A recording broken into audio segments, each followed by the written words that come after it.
আকাশ আমায় শিক্ষা দিল, উদার হতে ভাইরে।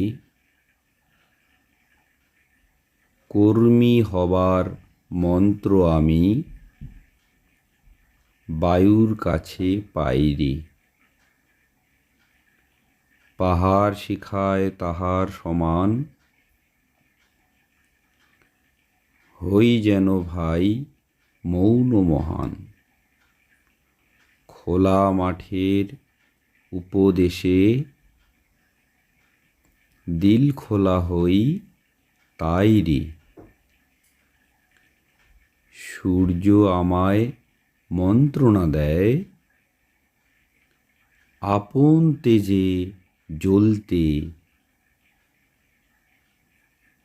চাঁদ শিখালো হাসতে মিঠে, মধুর কথা বলতে। ইঙ্গিতে তার শিখায় সাগর, অন্তর হোক রত্ন আকর। নদীর কাছে শিক্ষা পেলাম,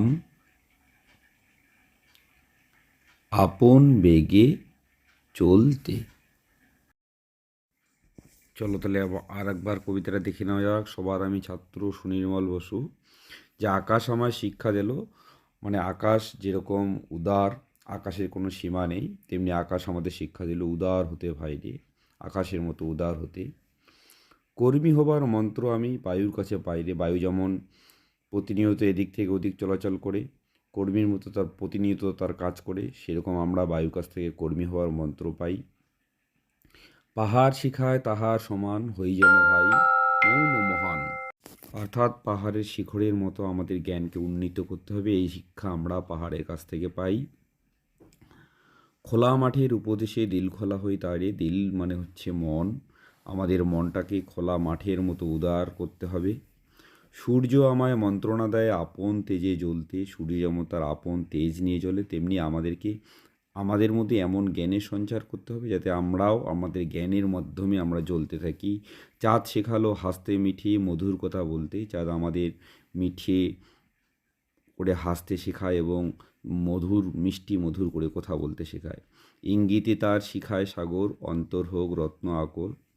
সাগর তার ইঙ্গিত দিয়ে বোঝায় যে আমাদের মনের মধ্যে যেন রত্ন আকর থাকে।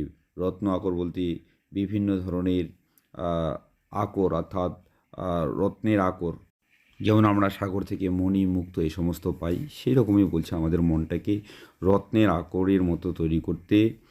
তারপর বলছে নদীর কাছে শিক্ষা পেলাম আপন বেগে চলতে। নদী যেমন তার আপন বেগে চলে, কারো কথা শোনে না, সে তার নির্দিষ্ট গতিবেগে চলে, তেমনি আমাদেরকেও আমাদের কাজের মাধ্যমে আমরা কাজে যাতে কোথাও থেমে না থাকি, নদীর মতোই আমরা আপন বেগে আমরা চলতে থাকি, এই শিক্ষা আমরা এই নদীর কাছ থেকেই পাবো।